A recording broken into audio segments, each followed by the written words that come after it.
Friends, आज का हमारा लेक्चर मैग्नेटिक कॉन्टैक्टर के बारे में। स्विच को जब सप्लाई के साथ कनेक्ट करेंगे तो यहाँ पे लैंप तब तक नहीं ऑन होगा जब तक इसकी कॉइल को सप्लाई नहीं देते या आप इसे मैनुअली यहाँ से प्रेस नहीं करते।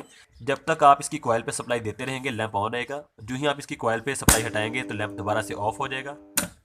ये इस मैग्नेटिक कॉन्टैक्टर का मेन पार्ट है जो कि मूव करके अपने कॉन्टैक्ट्स को मेक और ब्रेक कराता है। जब आप इस कॉन्टैक्टर को सप्लाई नहीं देते तो इस कंडीशन में देखें ये इसके जो कॉन्टैक्ट्स हैं आपस में क्लोज हैं।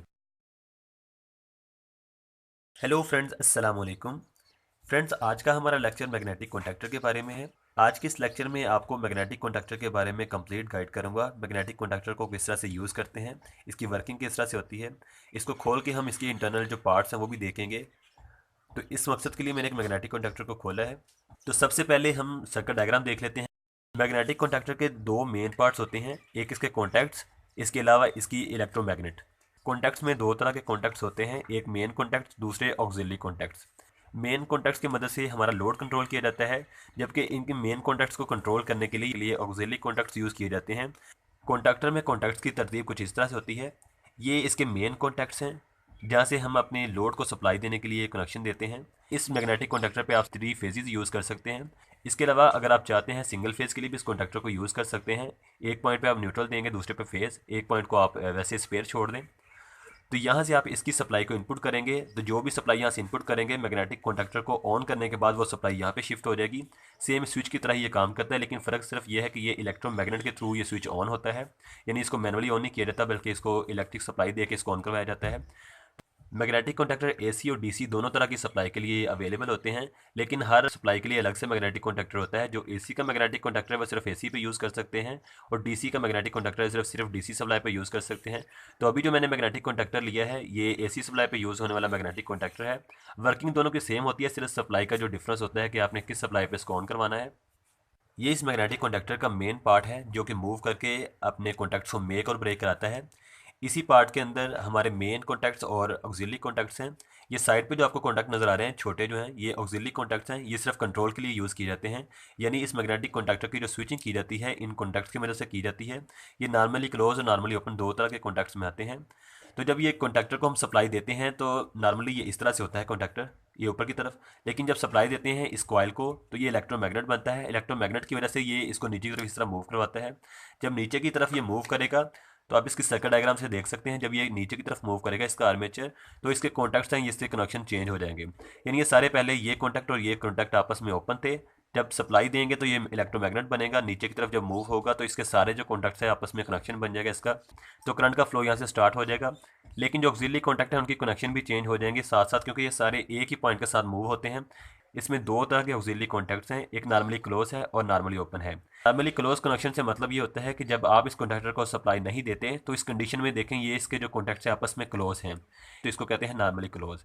इसी तरह जब आप इसको सप्लाई नहीं देते तो उस कंडीशन में देखें इसका जो नीचे वाला कॉन्टैक्ट है, इसके ये कॉन्टैक्ट और इसके अलावा ये तीनों जो मेन कॉन्टैक्ट्स हैं ये नॉर्मली ओपन है। यानी सप्लाई देने के बाद इसके कनेक्शन जो है ये मेक होंगे, तो इसे हम कहेंगे नॉर्मली ओपन। यानी सप्लाई देने के बगैर जो कंडीशन है इसकी नॉर्मली ओपन है और इसकी नॉर्मली क्लोज है। नॉर्मली क्लोज को NC से जाहिर करते हैं और नॉर्मली ओपन को NO से। ऑक्सिलरी कॉन्टैक्ट्स को समझने के लिए आप थोड़ा सा इस पर गौर करें। जब आप इसकी कॉइल को सप्लाई नहीं देंगे यानी कॉन्टैक्टर ऑफ है तो देखें मेन कॉन्टैक्ट्स ऑफ है और उसके साथ साथ एक इसका ऑक्सिलरी कॉन्टैक्ट भी ऑफ है और दूसरा ऑक्सिलरी कॉन्टैक्ट जो है वो क्लोज है, यानी इसका आपस में कनेक्शन बना हुआ है। लेकिन जब सप्लाई देंगे तो इसको मेन कॉन्टैक्ट सारे आपस में कनेक्शन बना लेंगे, यानी कि ये पॉइंट आपस में इसके साथ जुड़ जाएगा। जब ये पॉइंट नीचे आएगा तो ये लाइन इस तरह साथ मिल जाएगी, तो करंट का फ्लो यहाँ से स्टार्ट हो जाएगा। लेकिन जो ऑक्सिलरी कॉन्टैक्ट है उनकी कनेक्शन भी चेंज हो जाएंगे साथ साथ, क्योंकि ये सारे एक ही पॉइंट के साथ मूव होते हैं। ये जो ऊपर वाला पॉइंट है पहले क्लोज था, ये ओपन हो जाएगा, क्योंकि जब इसे नीचे की तरफ मूव करवाएंगे तो ये कॉन्टैक्ट जो है ये ओपन हो जाएगा और इसके नतीजे में ये नीचे वाला जो कॉन्टैक्ट है ये क्लोज हो जाएगा। यानी इसमें से करंट का फ्लो स्टार्ट हो जाएगा और इसमें से करंट का फ्लो रुक जाएगा। तो इसलिए मैंने आपको पहले बताया था कि ये जो कॉन्टैक्ट्स हैं इनकी मदद से हम मैग्नेटिक कॉन्टैक्टर की वायरिंग करते हैं, इसको कंट्रोल करते हैं। क्योंकि इनको कंट्रोल करने के लिए हम ऑटो सिस्टम लगाते हैं ताकि ऑटोमेटिकली जो मैग्नेटिक कॉन्टैक्टर ऑन हो और ऑफ हो। तो ये तो इसकी डिटेल थी मेन कॉन्टैक्ट्स की और ऑक्सिलरी कॉन्टैक्ट्स की। तो मैग्नेटिक कॉन्टैक्टर का जो दूसरा पार्ट है देखें इलेक्ट्रोमैग्नेट है। इसमें ये कॉइल है, इस कॉइल को इन दो पॉइंट्स की मदद से जब सप्लाई देते हैं तो ये इलेक्ट्रोमैग्नेट बनता है। जब ये इलेक्ट्रोमैग्नेट बनेगा तो ये सारे आपस में इस तरह से टच होते हैं। तो देखें ये किस तरह से ये बना होता है मैग्नेटिक कॉन्टैक्टर। ये दो कोर्स हैं हमारे पास, कोर्स के दरमियान में ये कॉइल होती है। जब इसको सप्लाई देते हैं यानी इसके अंदर ये इस तरह फिट होगी और ये इसके अंदर इस तरह फिट होगी और दरमियान में एक स्प्रिंग आ जाता है। स्प्रिंग अभी मैं नहीं लगा रहा ताकि आपको आसानी से इसको देख सकें। ये इसके अंदर आपस में इस तरह फिट हो जाता है।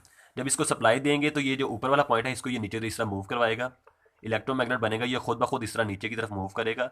जब ये मूव होगा तो इसके जो कनेक्शन है ये चेंज हो जाएंगे सारे, लेकिन ये नीचे की तरफ प्रेस रहेगा जब तक आप इसकी सप्लाई को यहाँ से रिमूव नहीं करते। लेकिन जब सप्लाई रिमूव करेंगे तो ये स्प्रिंग जो है ये अमल करता है और इस कॉन्टैक्ट को दोबारा वापस इस तरह ऊपर कर देता है। तो ये स्प्रिंग का बड़ा अहम रोल है। अगर स्प्रिंग को आप नहीं यूज़ करेंगे तो अक्सर मैग्नेटिक कॉन्टैक्टर इस तरह ख़राब हो जाते हैं कि वो ऑफ ही नहीं दोबारा होते। उसका मतलब ये होता है कि इनमें जो स्प्रिंग है वो ख़राब हो चुका है, ये दोबारा अपने कॉन्टैक्ट को वापस पोजीशन पर नहीं लेके आ पा रहा। तो आप इसको खोल के आसानी से रिपेयर कर सकते हैं, देख सकते हैं क्या इसमें ख़राबी है। थोड़ी सी इसमें बस कॉन्टैक्ट्स की खराबी आती है या स्प्रिंग ख़राब होता है इसमें, या बड़े से बड़ा फॉल्ट भी कराए तो इसकी कॉइल डैमेज हो जाती है। तो आप इसकी कॉइल को दोबारा से वाइंडिंग करके दोबारा से भी यूज़ कर सकते हैं। कॉइल की बेस पे ही ये कॉन्टैक्टर एसी और डीसी में डिफरेंशिएट इनको करते हैं। कॉइल के जो कनेक्शन हमेशा होते हैं इन पे A1 और A2 मेंशन किया जाता है, जिस तरह आप देख सकते हैं। इसके ऊपर A1 और A2 यहाँ पे मेंशन किया गया है और यहाँ पे ये भी मेंशन किया कि ये 110 वोल्ट पे ऑपरेट होने वाली कॉइल है। जो दूसरा मैग्नेटिक कॉन्टैक्टर था वो 220 वोल्ट के लिए था, लेकिन ये जो मैग्नेटिक कॉन्टैक्टर है इसकी कॉइल पे आप मैक्सिमम 110 वोल्ट दे सकते हैं, जिसकी फ्रीक्वेंसी 60 हर्ट्ज या 50 हर्ट्ज होगी। ये दोनों तरह की फ्रीक्वेंसी पे काम करेगा, लेकिन इसके जो ऑपरेटिंग वोल्टेज है 110 या 100 वोल्ट्स हैं। ये आप देख सकते हैं दो कोर्स हैं जो कि बिल्कुल आपस में सेपरेट हैं और दरमियान में ये स्प्रिंग है। जब यहाँ पे हम कॉइल रखेंगे इस तरह से, ये कॉइल को सप्लाई देंगे, कॉइल को सप्लाई देने पे ये मैग्नेट बनेगा और ऊपर वाली कॉइल को नीचे खींचेगा। जब ये ऊपर वाली कॉइल को नीचे खींचेगा तो ये कनेक्शन चेंज होंगे, जो नॉर्मली ओपन थे वो नॉर्मली क्लोज हो जाएंगे और नॉर्मली क्लोज थे वो नॉर्मली ओपन हो जाएंगे। तो ये सिंपल सी इसकी कंस्ट्रक्शन थी जिससे आप आसानी से देख के रिपेयर भी कर सकते हैं। तो इसको दोबारा से इसके अंदर फिट कर लेते हैं। आप देख सकते हैं किस तरह इसको फिट करते हैं। सबसे पहले इसमें ये कॉइल लगाएंगे, इस तरीके से कॉइल लगा दी। इसके बाद स्प्रिंग को इस तरीके से इसके अंदर लगाएंगे। यहाँ पे स्प्रिंग लगाने के बाद इसको आप प्रॉपरली इसके ऊपर यहाँ पे फिट कर दें।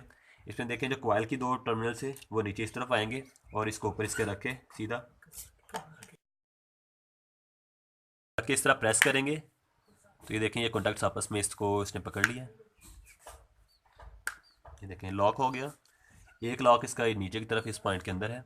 तो ये मैग्नेटिक कनेक्टर अब बंद हो चुका है, आप देख सकते हैं। तो इसको अब हम सप्लाई दे के चेक करेंगे कि किस तरह इसके कनेक्शन मेक ब्रेक होते हैं। अगर आप सप्लाई देने के बगैर कॉन्टैक्टर को ऑन करवाना चाहते हैं, यानी इसकी कॉइल पे सप्लाई देने के बगैर आप चाहते हैं कॉन्टैक्टर को ऑन करवाएं, तो आप इसके इस ऊपर वाले बटन को प्रेस करेंगे। तो जब इसको प्रेस करेंगे तो इसके कनेक्शन चेंज होंगे। ये सारे कनेक्शन आपस में जिस तरह पहले बताया, जो नॉर्मली ओपन कनेक्शन थे वो क्लोज हो जाएंगे, जो नॉर्मली क्लोज थे वो ओपन हो जाएंगे। तो मैग्नेटिक कॉन्टैक्टर को टेस्ट करने के लिए, इसकी वर्किंग को देखने के लिए मैं एक लैंप को यूज़ करूँगा। तो लैंप को मैंने होल्डर के अंदर लगा दिया है। तो अब हम होल्डर की दो वायर्स को यहाँ पे लगा के इसके साथ कनेक्शन करेंगे। यहाँ से हम सप्लाई को इनपुट करेंगे और यहाँ से इसकी आउटपुट मिलेगी। तो सबसे पहले हम आउटपुट पे लोड को कनेक्ट करते हैं। तो दो वायर्स को मैं इसके साथ कनेक्शन दे दूँगा। इस कॉन्टैक्टर पे एक्सपेरिमेंट परफॉर्म करने के लिए देखिए मैंने इस पर ये लोड कनेक्ट किया है। लोड के तौर पे मैं लैंप को यूज़ कर रहा हूँ। तो लैंप की दोनों वायर्स को मैंने इसके कॉन्टैक्टर के अंदर लगा दिया है और इस कॉन्टैक्टर को मेन सप्लाई देने के लिए मैंने ये स्विच को यूज़ किया है। स्विच को जब सप्लाई के साथ कनेक्ट करेंगे तो यहाँ पे लैंप तब तक नहीं ऑन होगा जब तक इसकी कॉइल को सप्लाई नहीं देते या आप इसे मैनुअली यहाँ से प्रेस नहीं करते। तो अब हम इसको मेन सप्लाई के साथ कनेक्ट करते हैं। तो आप देख सकते हैं लैंप अभी ऑफ है। लैंप को ऑन करने के लिए आप इसको मैनुअली प्रेस करेंगे। देखिए ये लैंप ऑन हो गया। जब आप इसको मैनुअली प्रेस करेंगे, जब तक आप इसको प्रेस रखेंगे तब तक लैंप ऑन रहेगा। जब भी आप इसको छोड़ेंगे तो लैंप ऑफ हो जाएगा। तो इसको हम मैनुअली ऑन करने के बजाय इसकी कॉइल को सप्लाई दे के इसको टेस्ट करते हैं। इसकी कॉइल को सप्लाई देने के लिए मैं ये दो क्लिप्स यूज़ कर रहा हूँ। तो इसको इस तरह रोटेट कर लेते हैं। तो जैसे ही हम इसको कनेक्ट करेंगे इस पॉइंट के साथ, देखिएगा ये देखें, ये अच्छी खासी इसमें आवाज़ आती है जब इससे कनेक्शन बनते हैं। जब तक आप इसकी कॉइल पे सप्लाई देते रहेंगे लैंप ऑन रहेगा। जो ही आप इसकी कॉइल पे सप्लाई हटाएंगे तो लैंप दोबारा से ऑफ हो जाएगा। तो इस तरीके से मैग्नेटिक कॉन्टैक्टर वर्क करता है। तो मैग्नेटिक कॉन्टैक्टर के ऊपर मैंने 2 से 3 वीडियो पहले भी बनाई है जिसमें मैंने मोटर कंट्रोल का तरीका बताया है, किस तरह से इसके ऑक्सिलरी कॉन्टैक्ट को यूज़ करते हो आप इसे ऑटोमेटिकली मोटर को कंट्रोल करते हैं। स्टार से डेल्टा, डेल्टा से स्टार, और डायरेक्ट ऑनलाइन स्टार्टर भी किस तरह वर्क करता है। जो इन टॉपिक्स के ऊपर मैंने पहले भी वीडियो बनाई है, अगर आप चाहते हैं तो मेरे चैनल पे विजिट करके वो वीडियोस देख सकते हैं। चैनल पे विजिट करने के लिए डिस्क्रिप्शन में दिए हुए लिंक पे क्लिक करें, या इसके अलावा यूट्यूब के सर्च बार पे इलेक्ट्रिक फोकस चैनल के नाम से सर्च करके आप मेरे चैनल पे विजिट कर सकते हैं। मैंने इलेक्ट्रिकल के बारे में बहुत सी वीडियो बनाई है जिनको आप देख के अपने नॉलेज को इंक्रीज़ कर सकते हैं। तो आई होप आपको ये वीडियो अच्छी लगी होगी। अगर वीडियो अच्छी लगी तो प्लीज़ इसे लाइक कर दीजिए। आज के लेक्चर में अगर आपको कोई क्वेश्चन हो तो आप मुझे कमेंट सेक्शन में पूछ सकते हैं। इंशाल्लाह मैं ज़रूर आपके क्वेश्चन का आंसर देने की कोशिश करूंगा। इसके अलावा अगर चाहते हैं कि मैं किसी और टॉपिक पे आपके लिए वीडियो बनाऊं तो आप मुझे वो भी कमेंट सेक्शन में पोस्ट कर सकते हैं। इस तरह की मजीद वीडियोज़ को देखने के लिए इस चैनल को सब्सक्राइब कर लें और साथ जो बेल आइकन का बटन है वो लाजमी प्रेस कर दें ताकि आपको नई वीडियोज़ का नोटिफिकेशन मिल सके। आज के लिए इतना ही, मिलते हैं एक नई वीडियो के साथ। तब तक के लिए मुझे दीजिए इजाज़त। अल्लाह हाफिज़।